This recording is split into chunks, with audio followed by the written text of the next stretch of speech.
Und zu Besuch habe ich Eduard Senn richtig genannt, von der CertMe.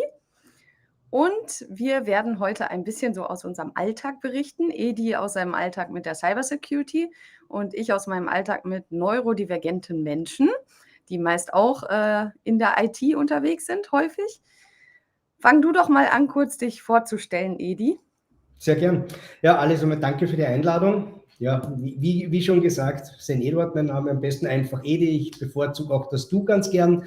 Bin seit 20 Jahren in der Cybersecurity-Branche, Geschäftsführer der Firma CertMe. Wir sind spezialisiert auf Umsetzungsbegleitungen im Bereich NIS 2 bzw. ISO 27001, begleiten und beraten unsere Kunden in allen Belangen der Cybersecurity. Und wie wir wissen, Cybersecurity ist kein reines IT-Thema, sondern es gehört auch viel Menschliches dazu. Und da werden wir im Laufe dieses Interviews sicherlich auch noch dazu kommen. Ja, und ich bin Alice Mustier. Die hier meinem YouTube-Kanal folgen, die wissen ja schon einiges über mich. Ich arbeite mit neurodivergenten Menschen und eben auch häufig in IT- oder Tech-Unternehmen, weil die ja häufig doch sehr gerne in solchen nerdigen Themen unterwegs sind. Die Nerds und Geeks.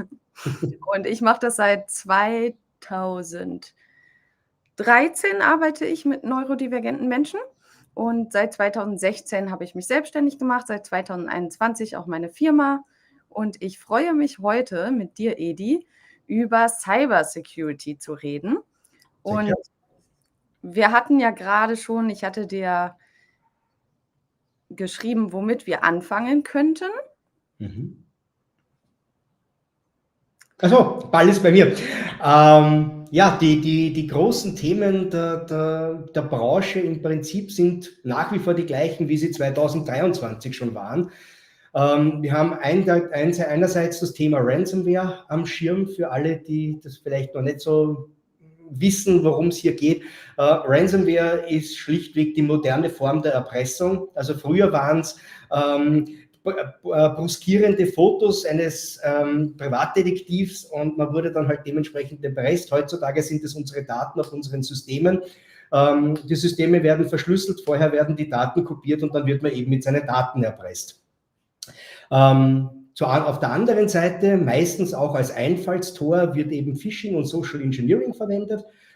Phishing kennt eigentlich heutzutage jeder kennt die SMS, die kommen mit, bitte aktualisiere deine Daten, sie sind abgelaufen oder ähnliches. Sprich, der Angreifer versucht, staatliche Stellen oder Firmen nachzuahmen, um freiwillig an Informationen des Opfers zu kommen, hat natürlich den großen Vorteil, gebe ich Informationen freiwillig preis, sind sie meist auch richtig und nicht falsch.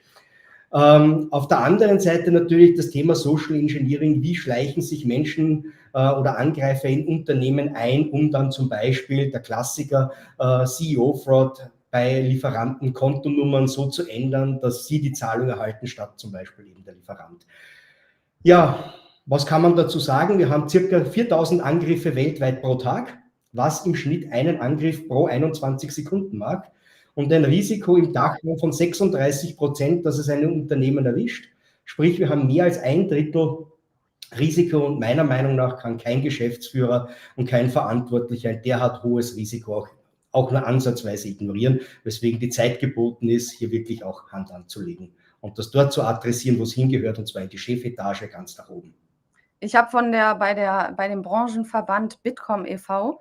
hatte ich gelesen, dass der Gesamtschaden für die deutsche Wirtschaft 2020/21 223 Milliarden Euro betragen hat. Im Gegensatz zu 2018, 2019 war es das Doppelte und jetzt 2024 266 Milliarden Euro. Das sind ja unglaubliche Summen, die man sich so gar nicht wirklich vorstellen kann. Und bei Bitkom stand auch, 7 von 10 Unternehmen fühlen sich stark durch analoge und digitale Angriffe bedroht. Und ich habe da einfach nur mal ein Beispiel aus meinem Verein.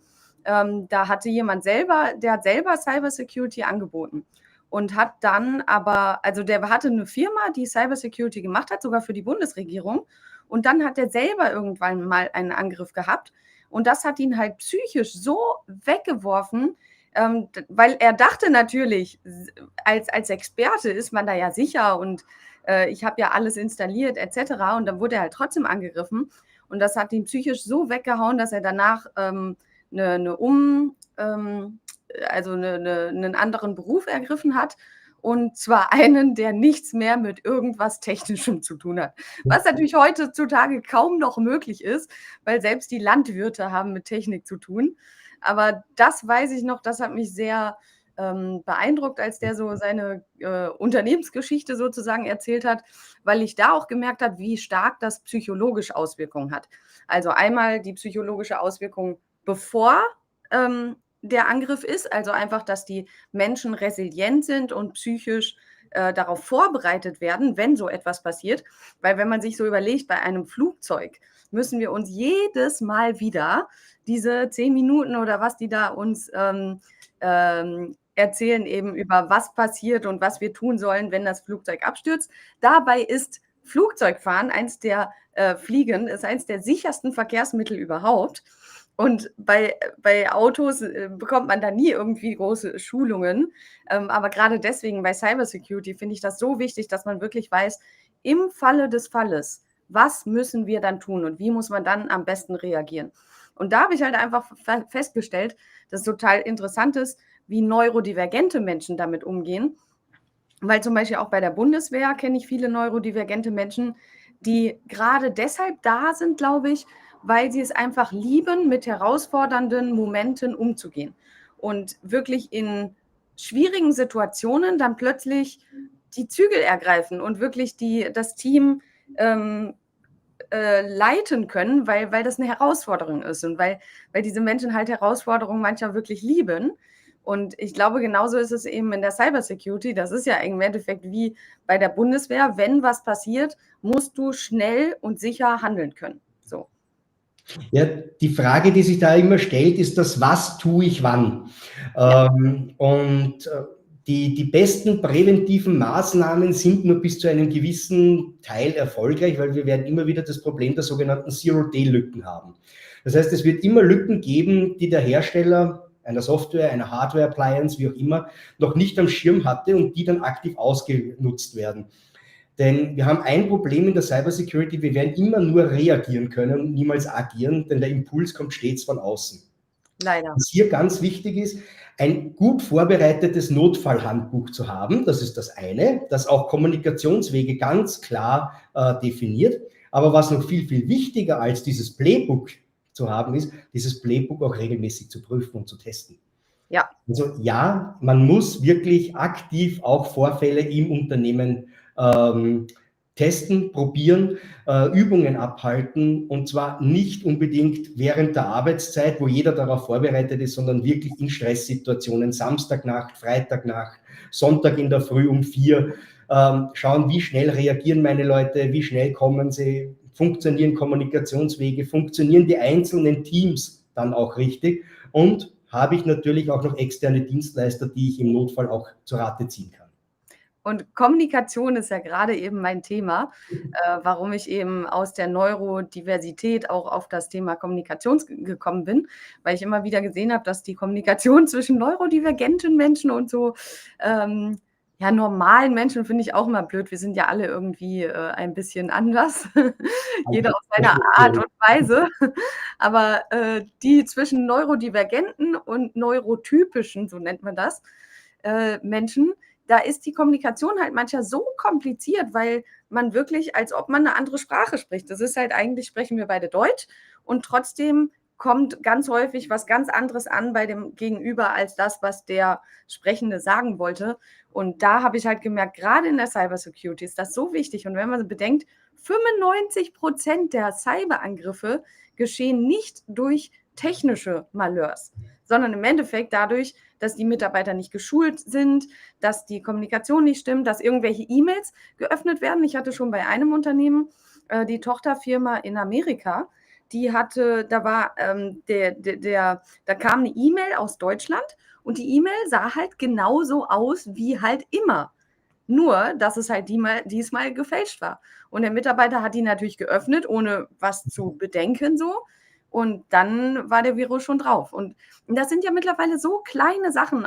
Also wie gesagt, da hätte der Mitarbeiter ja nie im Leben wäre drauf gekommen, dass es plötzlich doch nicht die E-Mail ist. Aber im Endeffekt muss man ja schon am Ende der E-Mail gucken, ist es wirklich zum Beispiel gmail.com oder steht dann da gmailfaser.com und schon ist es eine ganz andere E-Mail, aber darauf achtet man ja nicht. Und eben für solche Kleinigkeiten sensibel zu sein, finde ich das ganz wichtig, da eben auch so Kommunikationstraining zu machen, was ich ja häufig mache. Und es haben jetzt, glaube ich, noch keine Leute im Chat Fragen gestellt. Wenn Fragen noch sind, dann schreibt die gerne in den Chat.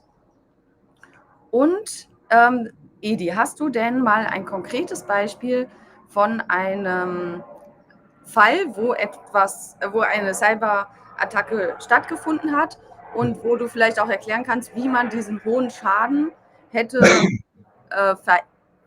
verhindern können durch bessere Kommunikation und eben durch bessere Cybersecurity, durch Cybersicherheit?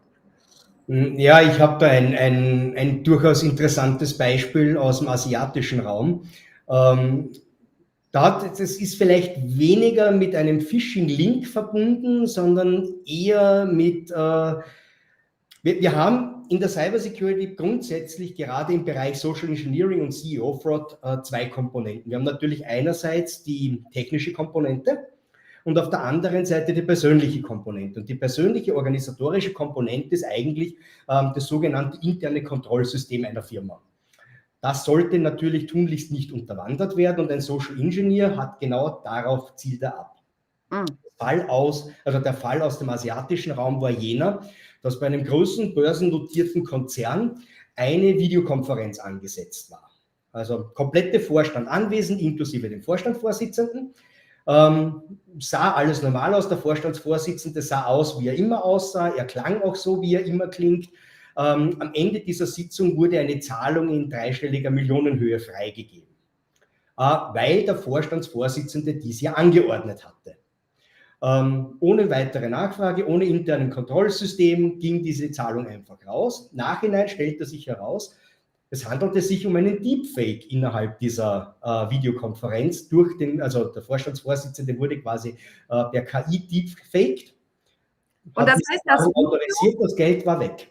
Also das heißt, das Video, die Stimme, alles wurde nachgeahmt und im Endeffekt nichts an diesem Vorstand war Wirklichkeit. An dem Vorstandsvorsitzenden war genau gar nichts echt, ja, richtig. Wow, das muss man sich mal überlegen, was für Möglichkeiten es heutzutage gibt. Wir profitieren natürlich auch sehr viel von der KI, aber es ist halt auch enorme Risiken. Wow. Absolut. Und alles, was dagegen hilft, ist ein funktionierendes internes Kontrollsystem, das zu jedem Zeitpunkt wahrgenommen wird. Also vollkommen egal, ob ich jetzt als Geschäftsführer eine quasi virtuelle Order erteile oder per E-Mail, wie auch immer. Es ist stets darauf zu achten, dass Prozesse eingehalten werden, so wie sie definiert sind. Und da zählt auch dazu, dass zum Beispiel bei gewissen Rechnungsbeträgen ein Abteilungsleiter sie freigeben darf. Ab einer gewissen Höhe muss dann der darüberstehende Stabsstellenleiter das C-Level freigeben. Und wiederum bei einer gewissen Höhe ist es mit direkter Rücksprache des Geschäftsführers freizugeben und nicht vorher. Und ganz egal, ob sich innerhalb dieser Kommunikation der Ton ändert oder vom vermeintlichen Geschäftsführer oder der Abteilungsleiter Vertraulichkeit eingefordert wird. Vollkommen egal. Diese 5 Minuten Zeit muss man sich immer nehmen und das ist bei Weitem ressourcenschonender, als dass dann eben ein Malheur passiert, das dann am Ende vielleicht auch den Job kosten kann oder auch die Firma in den Ruin stürzt und alle Jobs kostet. Also man darf das nicht unterschätzen.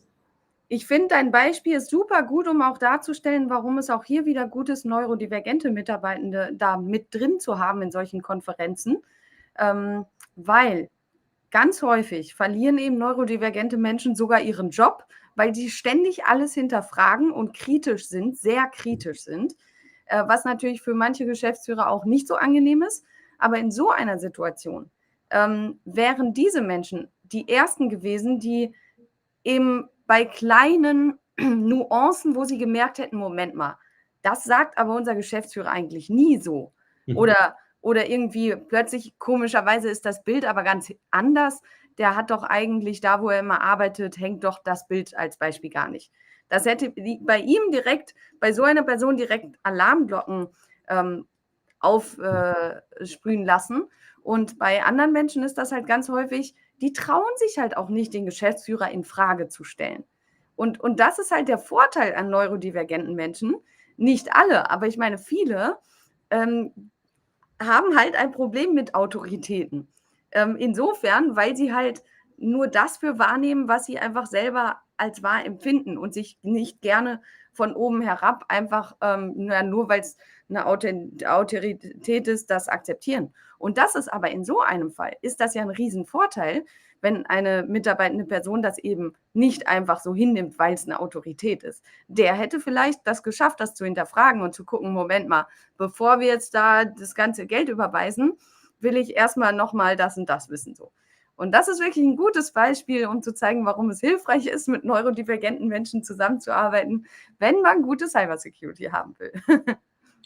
Definitiv, aber wie eben erwähnt, Cybersecurity und organisatorisches spielt immer Hand in Hand. Ja. Es ist halt, wie soll ich sagen, weitläufig die große Fehleinschätzung, dass man sagt, Cybersecurity geht nur die IT was an, die machen das schon, betrifft mich nicht.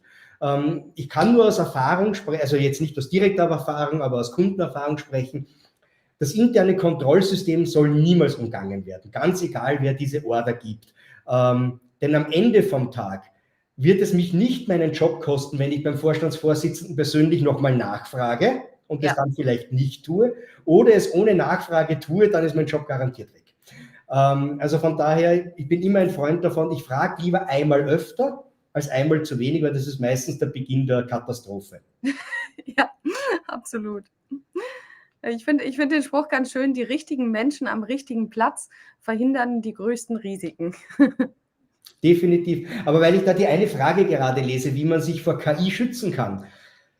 Ja, die lange Antwort gar nicht, die kurze Antwort hoffentlich bald.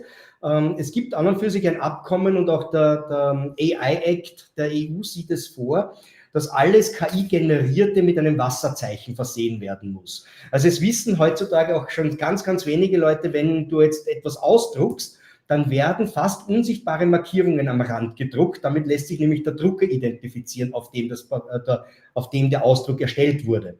Das Gleiche ist auch geplant für dementsprechend KI-generierte Inhalte, sei es jetzt Stimme, sei es jetzt Bilder, sei es ein Video, dass auch hier ein unsichtbares Wasserzeichen angebracht werden soll.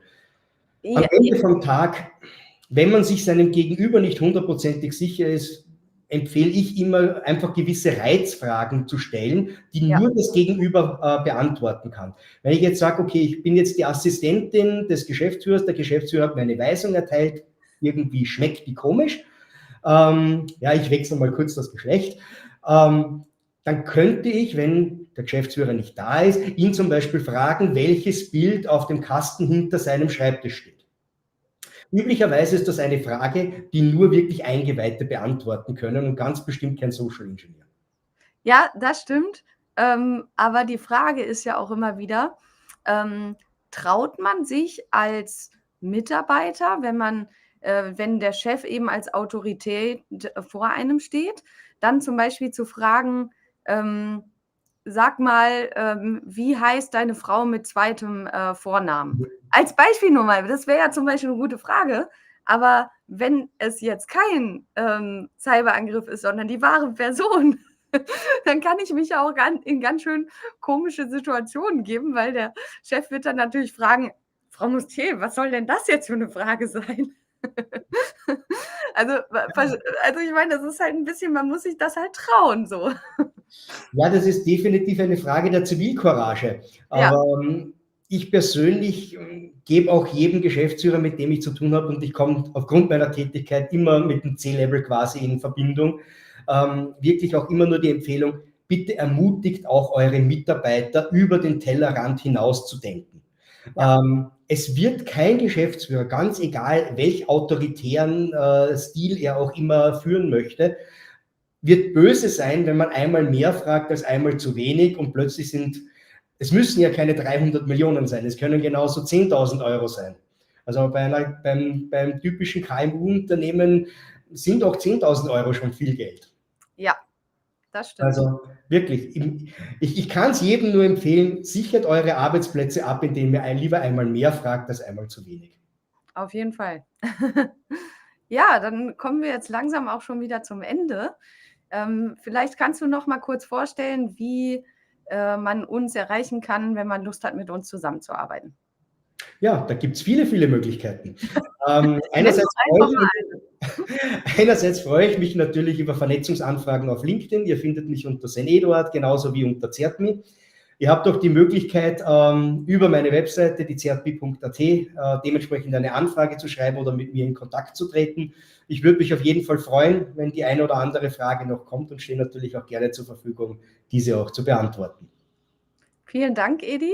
Ja. Und wenn ihr Interesse habt am Kommunikationstraining, um eben vor allem auch die Kommunikation zwischen IT-Abteilung und den anderen Abteilungen zu verbessern für die Cybersecurity, oder eben auch die Talente von den neurodivergenten Mitarbeitern besser nutzen zu können, dann schreibt mich gerne auch eben bei LinkedIn an oder per E-Mail am@alice-mustier.com, und dann freue ich mich auf weitere Auseinandersetzungen zu dem Thema. Und ansonsten machen wir demnächst bestimmt auch mal ein Webinar.